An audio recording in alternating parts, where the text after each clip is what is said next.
Nice chill song. I like it. Should have had at least a type of cocktail ready for me. A cocktail? Yeah. I didn't even know you drank. I mean, I do. Yeah, you're related to Lorenzo. You got to fucking drink, huh? All right, guys. This is Roman Valles. I'm running the computers and the cameras and trying to entertain at the same time, so fucking be patient. Doing a great job, Chris. I think I'm doing good. All right. Other than being a little tardy, but, you know. So I was tardy this time, but this is the guy who didn't show last time, and now he's being a dickhead about me being 10 minutes late. And that's how it works in the world. I got to, I gotta give it back. All right, so you don't have to list your credentials or anything like that, but why don't you tell us a little bit about yourself? You can, see it a little. I told people a little bit about you. Roman Valles, respiratory therapist. Is that respiratory or respiratory? Respiratory therapist. Respiratory. All right. Yeah. Respiratory therapist. And you do a bunch of cool shit. You get to fly around the world and make sure people are breathing and not dying. Yeah, basically, that's right? That's Long right. story short. Long story short, been a respiratory therapist for almost 8 years. Started off, working in the hospital as an ICU therapist, and worked my way up to doing critical care flight therapist. So I transfer patients internationally, from bedside to bedside. If they're sick, if they go on vacation to Mexico, have a stroke, we take them back home, or whatever. Snowbirds that come from Canada to Phoenix. Snowbirds? Yeah, we call them snowbirds. So What is that? in Canada, they, how it gets super cold to, minus 10, 5 degrees Fahrenheit. And, they don't want to be there for the winter. So during the winter, they go to either Arizona or Florida. Mm-hmm. And back to the summer, they'll go back home. So they just like a term snowbirds. Why exactly do you guys do that? Is it just to conserve birds, or does somebody, like some rich guy, pay you, like, you're taking my fucking birds, I don't want them to die, or? No, a lot of them are, retired, 60, 70 years old. They'll go, from Canada to Florida, and, they're older, so they're more at risk for having a stroke, a heart attack, maybe getting in an accident, with the bike ride, and, they'll get hurt, and we'll have to fly them home for, their insurance, or, to go closer to home to die, or, just to be with family. Now, I'm assuming that you have experience and it's a little more chill for you. You don't get as nervous with things like that. But at first, do you remember being like, oh shit, like this guy, like, did it scare you more than it does now? Working as a flight therapist. I would imagine you've dealt with some situations like redlining, right? Like you're flatlining, like code red type shit, where someone isn't breathing and you have to help them come back. Yeah, we typically, once we get to the hospital and we assess the patient, we like to make sure they're stable, their vitals, are they, fit to fly, for this transport. But typically we try to stabilize before we get on the plane. But, there's always something that can happen with the change in altitude, the change in pressure during the flight, because we fly at 41,000 feet. Oh, wow. So it can be, a big change within your body, within your heart, lungs, brain, So we always ought to be careful. We always monitor the patient. If we got to, put a breathing tube, we will. If we have to put in IVs, push drugs, or anything like that. Yeah. That's pretty dope. Yeah. Have you ever came across a situation, maybe it was probably where you were more of a beginner compared to now, where you were kind of just like stuck, like you didn't know what was the next step? Yeah, absolutely. I mean, I've been doing it for about 5 years now as a transport therapist. And, the first 2-3 years, even to this day, sometimes I still get nervous with certain cases. I mean, you never know. You always have to be prepared. You always have to, know where everything is, know what to expect, with this patient. You always have to be prepared for the best or for the worst, Now, do you guys always have like a call in, a lifeline type deal, or is this something where like it's on you, like you got to make the decision? Both. It's not really emergency, so we're not responding to like on scene, like during a highway crash or something like that. We're going more to bedside, to the ICU, or patients that are more stable than emergent. So Okay, so you're more stable than less ICU type situations. I mean, both. I say it's 50-50. So more critical, it can be, sometimes it can be a chill patient from where somebody that just broke their leg and they just need a ride back home because they can't do it commercially. or sometimes we will have somebody that's on life support on the breathing tube, on multiple pressor medications to help their blood pressure be stable. It just all varies. It's always a respiratory therapist and a nurse. We do have a doctor on call in case we need it, if something does happen like that during the flight. So Now, I imagine the last couple of years have been just like crazy for you with when COVID came up, all these new opportunities came up, you were going all over the world. Now that it's, I mean, in the main media, it's over. Like, you don't hear about it anymore. It's not Right. like the main thing. And your sum up of thoughts or retrospect, do you think maybe the media might have overdone it a little bit? Or you hear these rumors that, I mean, pharmaceutical companies have been making money off of us for fucking years. They've had situations where they try new drugs or new vaccine. I don't know if they tried a vaccine, but new experimental Right. things. And it has good situations and bad outcomes. Do you think when we look back in history, this will be one of those situations? Or what's your analysis on that? You know what I mean? They're going to look back and be like, oh, this is one of those times where something came out, like when AIDS came out. And I don't remember the exact drug they were pushing at the beginning, but it was a drug that was kind of fucking killing people. I don't remember the fucking name of it, but obviously I'm not saying the vaccine is killing people, but it has had some bad outcomes based on what people have said. I'm just kind of curious, your kind of point of view on it. Oh, absolutely. I mean, this was just like, it was a nightmare, a lot of us didn't really know what to expect or how to treat this type of virus because we'd never really seen it before. But I traveled to all the COVID hotspots, like New York during the peak of the pandemic where, it was really bad and hospital beds were full and, they were having morgues outside, and, big trailers. But it was a nightmare. It was, a lot of people, don't believe that it was that serious from what, the media. But it was that serious at one point. Well, you remember me. I was talking shit back and forth. I had no education on it really. No. I was just bullshitting here at the shop. And a lot of people don't. A lot of people that don't actually get to see it or work in the ICU with, COVID patients. But, man, let me tell you, when you got COVID, in 2020, 21, and a lot of us, a lot of us didn't know how to treat it, and you decompensate. If you had, if you were overweight, you had diabetes, cancer, any type of immunocompromised, disease, you're more at risk of decompensating, but really anybody, even a healthy person could get it, as bad as, an older patient with cancers. You think it might have been a possibility that I'm not the only one who's said this? Maybe it's just one of those things that, like, I don't know. People are weird. They like fucking, when they hear something interesting, they like being me too type shit. Before COVID came out, what was it, like March? March 2020. Yeah, March when they started shutting everything down. The year prior, November-ish, maybe December, I got a really bad fucking cold, bro. Like the worst fucking cold flu I've ever felt. Like I even told them, I've never felt this fucking sick. And I feel like it's been out, before that, Yeah, and I went to the ER because I was like, dude, I've been sick too fucking long. It's not getting better. I didn't really take into consideration the shortness of breath because at that time I had still been smoking a lot, so I was always short of breath. I always felt like shit. And I could tell the difference now that I don't smoke as much. I hit like vapes every time, but I was smoking daily.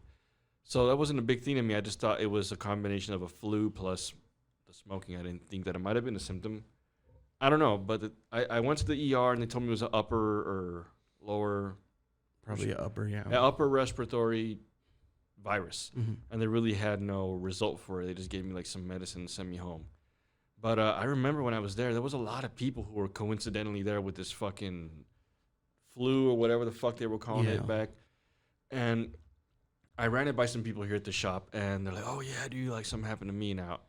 Did you ever come across any data in your profession that they're like, oh, this probably came out before March and it was around before March here? Yeah, absolutely. A lot of it, it's hard to say, until, the media and everything came out during that time. But, we did experience, different type of respiratory infections that did happen like even before. So, we never know, who knows if, if when it you really say we were, was. sorry to be a cut you. When you say we were experiencing respiratory new viruses, is this something that like you were kind of new to, or is it something that you guys were like, this isn't like we don't know what this is? Yeah, not new to, just because we deal with it, quite a bit. But just people that were getting sick more with upper respiratory infections, and then from it going in, them not taking care of it too well, it Yeah. turns into pneumonia, and eventually you go into respiratory failure. Now, people don't know. I'm sure the people that know you should. Do you feel comfortable talking about what happened with you? Oh, absolutely, yeah. So I'll let you tell more of the story, but long story short, how long were you in a like a breathing tube coma? Yeah, so I was admitted at the end of September and discharged Of 2020 of 2020. Yes, or 2021. September 2020. That was when I was doing a COVID assignment out in Texas, and I would just. What was the COVID assignment? You let me asking. It's just like they're sending you to a new place because they're Yeah. lacking employment, or because Right. they felt you were best suited for that area. I'll say both. Both. Lacking employment, needing professionals in that profession, Yeah, well, you guys were hot for a second, huh? They were trying to get you guys Oh, yeah. everywhere. Yeah. Well, I mean, they were paying $6,000 to $10,000 a week, so Damn. you're risking your life, pretty much. Yeah, like, yeah. We all did. Mhm. But yeah, I mean, we were working directly with COVID patients. We're literally at bedside with them, literally like me and you talking. Yeah. Um, Did that scare you? it did. I'd be like, oh shit. It did. Those times where I did, text and talk to my sister and made her my power of attorney. If anything did happen, I wouldn't want this. If I was, brain dead, I don't want to live. If I don't have any like improvement of life to where I can do stuff on my own. You did that once you found out you caught COVID? No, or this was before when I was seeing everybody, getting really sick and just dropping like flies. Just because we were so close with COVID patients and, everybody was exposed, other therapists, nurses, doctors, we were all catching COVID. Yeah. And, How did they react for the most part? Were they like better reacting because they had been around people for so long now that maybe their immune system's a little bit better than most people? react as in, Like, obviously, every doctor has a different body composition, age, health issues, and all that, but is it possible that doctors and you guys that are around a lot more sick people have a natural more like immunity. like more immunity to fight against stuff like that? Oh, absolutely, because we're around it for, 13 hours a day, 4 times, 3 times, maybe 5 times out of the week, working 48, 50 some hours. Fuck. So we're, more immune to, we like MRSA patients, C. diff, influenza A, B, COVID, and, just all those small viruses that are around the hospital that sit there, Yeah. But yeah, it is scary to think of. Now, how did you first I'm assuming, did you find out because you were feeling sick, or did you find out because weren't most jobs testing at the moment every day? Not all of them, but yeah, I was feeling pretty ill. I first started with me being fatigued and coughing a lot, and eventually within like the second day of being sick, I just started coughing a lot of blood out, and I knew something was wrong, but I still continued to work. But we all wore our PPE, our personal protective gear. Is like that always bad?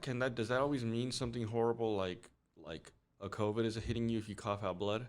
Not always. It could mean other things. Yeah. Yeah, it's not always just COVID. But you could have like damage to your lungs or just other stuff. It's not just COVID. Yeah. Yeah, we all wore our our 95s, our mask, our gloves, our glasses, all our gear. Yeah. I was kind of wearing gear too and all that crazy shit. It's gonna sound foolish of me. I wasn't so scared of it. I don't know why. I was just thinking I was a badass or something. And I wouldn't be too. You're a fit guy, you're healthy, but it did really affect like our ethnicity, like Hispanics. It hit us pretty hard. Yeah, well, we love chicharrones and shit. We love all the so, greasy shit. Yeah. No, and I'll tell you. Go back to your story. So you were feeling fatigued, started coughing, and you started coughing up blood. What was your next step? Yeah. So I actually from there I went to the hospital to get checked, and I was there for maybe I want to say 8 hours. They did a COVID test. Within then, it wasn't immediately where you got your results. It took a couple of days. So they sent me home, and they were like, "Oh, you're fine. You know, you're Just stable COVID. for now." Yeah. But they didn't know it was COVID. Oh, they didn't know? No. Oh, because it So was a delay of yeah. Okay. But, you know, I had a feeling, you know, I'm working around it. You know, it's Texas. Nothing was closed. Everything was open. So I went out to hang out with friends for lunch, go to the bar, you know, have a drink or two. And yeah, within the next 2 days after, you know, being home, You want to go drink also and have like not a during that time, but, you know, before, you know, getting sick, you know, we all will meet up, have drinks, lunch, you know, hang out together during. You feel that could have impacted your initial reaction to it? How your system was probably already fighting the fucking alcohol, and then that already maybe might have. I don't know. It's hard to say, you know, being around it at the hospital. So you know, you have to. It's not just during like one contact. You know, you're around like I'm around certain, you know, a lot of people during the COVID assignment. You know, I'm around this person for 6 hours, 12 hours, and you're just. It's hard. You could have caught it at the most random. But thing yeah, you again, you know, I could have caught it. You know, having lunch at Chili's or Yeah. at this bar, you know, because you're not wearing a mask, you're hanging out around friends talking. So who knows? It's hard to say, you know. But yeah, so I was feeling worse. I felt really short of breath, you know, just walking to the restroom, and I couldn't catch my breath. So I drove myself to the hospital, and they saw my oxygen levels like in the 70s, and they put me on oxygen, and they admitted me. But I couldn't get a bed until like 2 days later because the ERs and the whole hospitals were just, you know, super full. Does that out of breath feel like? Because I'm assuming your heart rate goes up when you're lacking oxygen. Mm-hmm.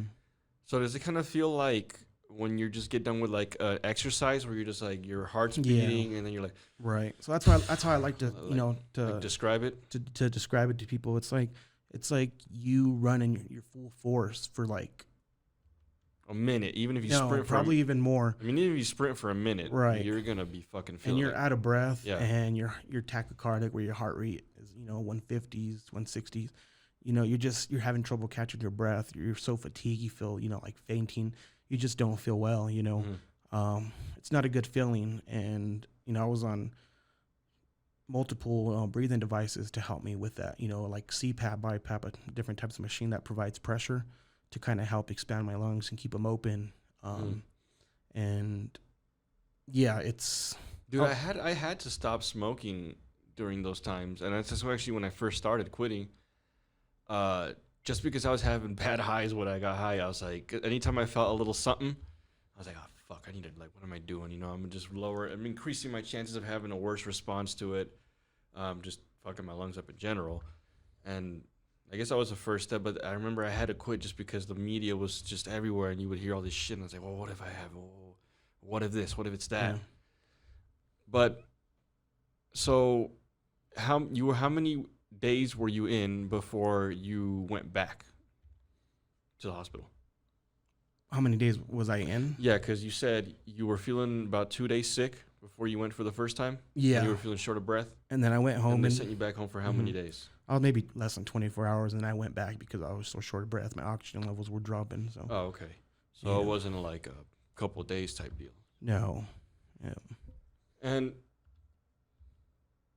right before, if you even remember, because I'm sure an event like this might even fucking erase some memories. Have you experienced that? Have you thought about that, or even try to analyze that? About. Do you remember everything like really sharply right before it happened, or have you? I do, yeah. Or have you noticed that you lost some memories, like? Absolutely, you know, because, you know, I was so on a lot of medications. You know, I was on morphine, I was on Presidex, fentanyl to kind of help. Yeah, I mean, it really helps with your work of breathing. Yeah. And it calms you down, because if not, boy, you tell me you cannot breathe. Literally, like, there was times where I had to take my mask off so I can get some nutrition, because they were giving me Ensure, so I can keep something down, you know, because literally once that mask came off, my oxygen levels dropped from 90 to 60 within seconds. Jesus Christ. Yeah, literally. That's fucking scary, dude. Yeah. So, I mean, they give you these type of medications to help with work of breathing, to calm you down, you know. Is it an instant reaction when you took your mask off and you went from 100 to that low 70s, 60s right away? How was that transition? Because it's a matter of seconds. So you were feeling okay, because obviously you're not going to feel great. You're feeling like shit already. take off your mask, and then right away you start. Is it you just start hyperventilating, or you just feel your heart increase first, or Both. both? Yeah, because that mask that you have is called a BiPAP. It's providing pressure, so it's not just oxygen. It's both. You're providing lots of I don't know if you know what exactly know what CPAP is. Yeah, it's People like that, it yeah. kind of inflates your lungs for you. Yeah. So it Like provides people with like sleep apnea and shit do that yep. too, right? So it provides that extra pressure to kind of keep your lungs open, give that pressure, give that oxygen, keep everything at the bottom of your lungs open because you have so much like fluid, blood, pus, everything that's cooking down there. So you have little sacs at the bottom of your lungs that are called alveoli, and they're collapsing. They're filled of just fluid. So that just kind of helps them keep them popped open, keep oxygen going.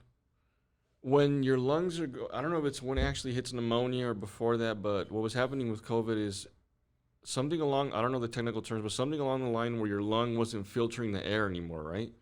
So your lungs were also picking up dirty air. From what I was hearing is that your lungs were becoming dirtier even faster, and it was just becoming into pus and all that. Yeah, well, typically it starts off, you have this virus that sits, in your nasal passage in your throat, and it kind of works its way down, to the bases of your lungs. And that's when you don't take care of it, when you don't, do lung exercises like deep breathing or, coughing all that shit out. Everything just builds up down there and it stays there. And, that's when it turns into a bacterial infection like pneumonia. See, in your opinion, what's better in that case? Because I've had it happen, and this used to happen more when I was smoking, where I would force myself to cough all that shit up. But I guess you have to have like a happy medium of when to do it and not do it, because if you do it too much, you irritate. I don't know if it's coming from your throat or your lungs, but you can cough up blood. Or were you smoking cigarettes? I was just smoking a lot of weed at the fucking time, cartridges, heavy ass A dabs. lot of that shit, you have little cilia. It's called cilia. Yeah. In your lungs, in your airway, and what it does is cilia like moves. It helps.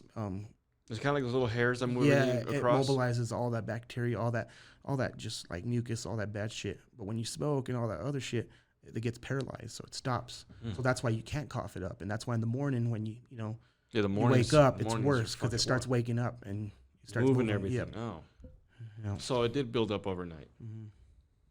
That's really crazy how. I guess some people do, but not them. It's crazy when you think about it that we're so modern, but still a fucking air virus can take us out. And no one really worries about that. Everybody's like, está resfriado, it's okay. Like, it's not okay. Like, obviously it's not. We're going to get through it, but, like, it's not normal if you think about it. Like, we just okayed it, but it's not really okay. Does that make sense? Yeah, no, it's fucked up virus. Maybe I'm just having high thoughts. I don't know. If I'm sounding like an idiot, you can tell me, too. No, you're fine. That's all right. Yeah, I mean, it's a fucked up virus, that time when, I was on those breathing machines, that's when, I text my sister and I gave her like my codes to my phone, my cards if you need anything, because I knew I was going to go out. I wasn't going to last long. I knew, I was going to die or, I was going to go on life support because I couldn't keep it up any more longer. I used to tell the doctors all the time when they walked in, I used to be like, you need to intubate me now because I can't last anymore. You need to put me on life support because I can't do it anymore. I'm tired. With any type of movement, I couldn't wipe my own ass. I couldn't, even grab a cup to drink any water. I was just too exhausted. My body was done, and I used to cuss at them and tell them, you need to fucking intubate me now. I can't do it anymore. Until one of my lungs collapsed. I got a pneumothorax, and that was when everything just... What does that necessarily mean? It collapses? Just stop functioning or something? Yeah. So I was on, that BiPAP machine with all that pressure, and I wasn't exhaling too well because, I had all that pressure going in my lungs, expanding, and I was breathing too fast. I was hyperventilating. So I wasn't releasing all that, CO2, all that air out. So it was just building up in my lungs. And when you have COVID, your lungs get stiff because they're so just damaged and filled with, pus, and they're not really working, and they're getting really stiff. And with them being on that BiPAP for so long, finally my lung gave up and I just got like a little hole. It's called a pneumothorax. So it literally like pops. Yeah. And that means your lungs can't retain the pressure anymore, correct? Oh yeah, and once you got that pneumothorax, everything just starts shutting down. your heart starts working more. Do they have to go into you and patch that in a sense before they put you? Oh, right away they intubated me. They put a chest tube in, so they cut me right in the bottom of my close to my nipple, and they put a tube in and cut me, pushed it in to reinflate my lung. And then that's when they intubated me, put me on the life support. They sedated the hell out of me, paralyzed me. And Dude, it's making me nervous just hearing you tell the story. Does this still give you anxiety when you think about it at all? I mean, it does. Or you kind of just like, do you feel like kind of reborn after it? And you're kind of more. It's good to talk to somebody about it, because Yeah. I really don't talk to a lot of people about it, other than my close family members. Well, I thank you for telling us. I mean, giving my. That's a real reason that I wanted to give, have you just give like a real person experience. Everybody just you hear about the person that was at the hospital, and you hear about it, but you can actually have like a first person view now. Right. Yeah. And if anybody's paying attention, I obviously you giving me all this experience makes you even if you can kind of try to replicate it in your head with imagination what it would feel like, it freaks you out. I couldn't fucking imagine what it actually felt like. Yeah. No, it's like I said, I still have a little bit of PTSD. I still have nightmares. I still think about it, some days, but it's getting better with time. And it was hard going back to work, but I really enjoy what I do. Mm-hmm. I really love taking care of people, and just seeing a lot of them, their outcomes, and them getting to go home and be with their families. Yeah, I'm assuming being able to give them your perspective while somebody even motivates. Oh, them, absolutely, feeling yeah. like they're gonna, it's on their way out. Yeah, that's what's nice too. That's what's nice too. I know how they feel. I know, how shitty they feel when they're in that, a hospital bed and they don't want to do anything. But with time, with therapy, with they'll get better. But it's nice to be able to talk to them and explain to them and show them what I went through. Once all that stuff started happening, excuse me, where they had to go in and put the tube in your lung. At that point, when it comes to consciousness, were you just kind of in and out? Yeah. So, they sedate you with, a lot of shit so they can put you out. Because, I'm assuming just your knowledge of knowing what's happening, even a little bit of awareness, is okay, now they're making this incision to go here. Even if you're kind of there or not, you could probably you know what's going on. Well, I knew everything from when I was admitted. I knew the next step. I knew what was going to happen, because, this is the type of patients that I work with, what I was going through, with respiratory issues. So I knew everything. I knew what was going to happen. I knew what was going to happen next. But yeah, I'm on all this sedation. They paralyze me so they control my breathing, so they can breathe for me. So because my pH, CO2, everything in my body, so they can correct, because everything was, going out of line because of, how sick I was. And then, they gave me a lot of medication, and they made me go into cardiac arrest out there in Texas. So they gave me too much propofol, the Michael Jackson drug. Oh yeah, that's what killed him, right? Yeah, isn't that what they fucking put dogs down with? I'm not sure. I'm pretty sure. Maybe I'm wrong. It's false memory, but I remember taking one of my dogs to get put down, and the doctor explains to you what they're putting in as it's happening, and they're we're gonna stop its heart with propofol. I was like, that's what fucking Michael Jackson took. Yeah, that's propofol. He was paying a doctor to give him micro doses, right, where he could survive. Mm-hmm. Yeah, so they gave me too much. That's fucking. But it's it's kind of hard too, because they go off of my body weight. Mm-hmm. So who knows I don't know what happened really, but. You think it was an error, or you think could have been, or it could have been that I didn't respond well to it. So they gave me too much. My heart rate, my blood pressure dropped, to a not sustainable type of blood pressure to live with. So that's when I went into cardiac arrest. They did CPR, and within 3 minutes they brought me back. Damn. That's when everything else failed. My kidneys, I was put on dialysis. At that point, you were already out, though, right? Yeah. You didn't realize that just happened. You were already kind of just. And I feel like Remember, does that feel like a long dream, or? A lot of nightmares. Nightmares, and you knew, you remember in your state where you were out. You remember being okay, I'm in the fucking hospital and I'm in a coma right now, and this is a dream. Were you able to realize that, or no? Yeah, because how sometimes you can realize you're in a dream. You're like, oh, okay, I'm dreaming right now. Yeah, there's a few times where I wake up and I can't move, because I'm on all these drugs. But I'm awake with my eyes closed, and I could just hear a lot of voices talking and people touching me. Not in a weird way, but doing the medical exams and listening to my heart or whatever. So it was scary. At that point, what's going on though? if I'm going too much into detail and stressing you out, you could tell me too. No, I'm it's all right. sorry. But like at that point, what's going on? Are you like just like if I try to like do my best to imagine it, is it kind of like you're just like I guess asleep, but you know your environment around you, like when people are touching you? Right. But Yeah. was it almost dull? Like obviously, like when you're asleep, you can't feel anything. Plus, the drugs are already administered. You probably just couldn't feel Yeah. shit. Well, typically they put you out with Versed. It's like a type of benzo where it kind of helps you forget shit, so you won't remember what happened. Mm. And then like Presidex, different types of sedations, morphine, fentanyl, or Dilaudid, just to kind of help with the pain and kind of help you keep you out. Give me 1 second. All right. My sincere apologies. Sorry, I left the microphone and the camera on you too. I don't know if you were doing anything embarrassing, but so, dude, you could probably talk about this for hours. Oh, absolutely. But yeah, there's so much to talk about. we got to come to an end at some point. You wake up, you realize all this happened. I'm sure it didn't take you long to realize what happened because you know what's going on professionally. Were you still really scared you were gonna go back into it, or at that point did you feel like I've been through the dark part now? It's over. Right. Yeah. After having that breathing tube in me, to help me breathe, them taking over my breathing, it was a relief, and the medication to keep me out. But they kept me well sedated, so I really didn't wake up until I was here in Colorado. So the flight team that I actually fly for full time, they the owner, which I'm really blessed for, and the team that I work for, they donated a plane and a crew to go pick me up. I didn't have to worry about the payment. Oh, So everything was donated to pick me up and bring me home to Colorado at St. Anthony's Hospital. And that's when, who that's what you wanted, or who said that that's no, like I wasn't really awake to, make these type of decisions.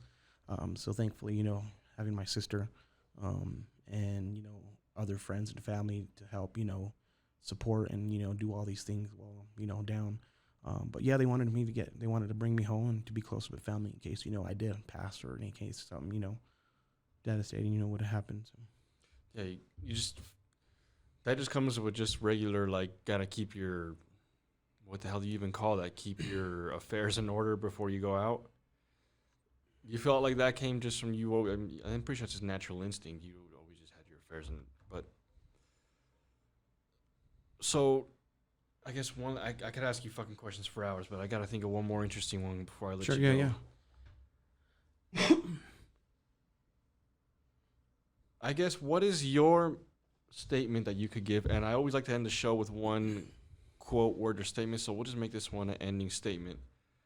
What would you tell the person now who's been through it, and you hear from the media now, and maybe I'm the only fucking lunatic who thinks this, but I feel like a lot of people feel like they can't really trust their government right now, because a lot of people feel like they've been duped or whatever with the vaccine, like a lot of people that I know that got it are on that narrative now of like, yeah, I got that shit for nothing, or yeah, you're right, it was a money scheme. And it's kind of weird that they still have fucking boosters now, but like I said, I'm not educated to give any kind of opinion on that. Yeah, I mean, like I said, it's hard to actually, explain to somebody that doesn't work in the healthcare field or actually been through what, a lot of us, went through. A lot of us, 90% of us that, did work in the ICU during that time would get it in a heartbeat, or others that actually experienced what I experienced will get as many as boosters as we can. But you are going to see, people that, have bad reactions to it, like endocarditis, heart problems, or, just different type of problems that you see.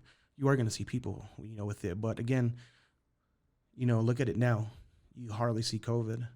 I feel like it really had a big effect, that this vaccine really did help to take us out of this pandemic. Yeah. And again, the virus is not as strong as it was, before then as well.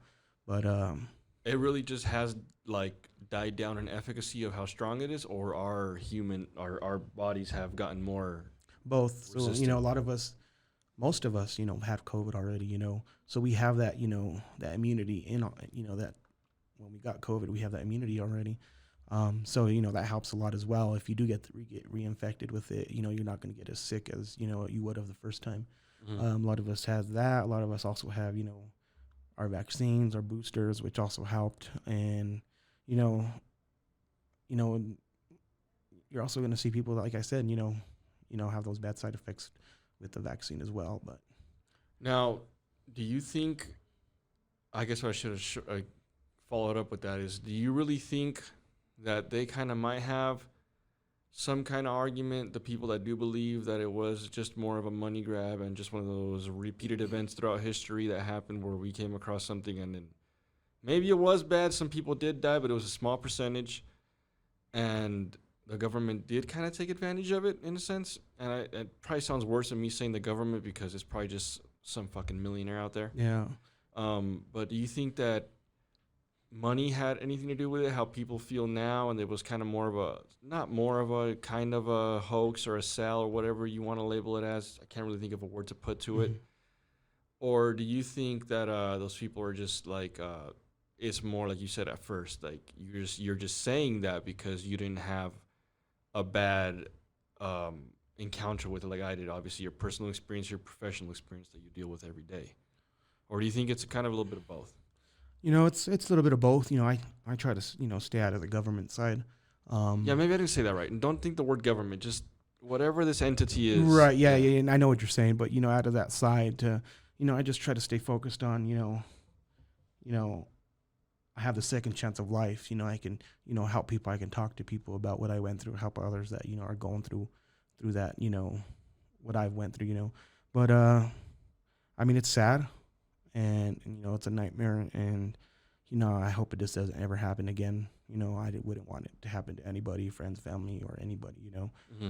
It's definitely scary, and if it would happen again, I don't think I would want to work in the hospital again. Because it's scary. Like if another pandemic happened or something, some kind of respiratory, Right. some kind of breathing problem or any Mhm. kind of virus that's just an outbreak. Yeah, Yeah. but yeah, like I said, it's it's a nightmare. Yeah. Man, I really appreciate you like actually taking the time and being able to open up. Like you said, you don't get to talk to much people about it, or maybe just honestly don't want to talk to people about it. I get it. It fucking gave me fucking anxiety just listening, like you're experiencing me trying to imagine it. I can't even fucking imagine what And we you could went keep through, going dude. for hours and Yeah. hours, but I just want to thank you, buddy. This was a great episode. maybe we could do a Anybody, part 2 in the future. dude, we have to because this wasn't enough time. I didn't, me and you have never podcasted before. I'm still new to it. I haven't heard you just naturally good at being interviewed too. I don't know if you noticed that. People can probably agree that some people on here they get fucking nervous. I don't know Yeah. why, but I guess you're just meant for it. But again, man, thank you for your time. I really appreciate it. Listen to this fucking episode. Stop fucking smoking as I even though I smoke. Don't fucking smoke. Just slow down. Don't stop. Just slow down. You know where to find us. We're out. Sweet. Dude, that was fucking dope. We went longer than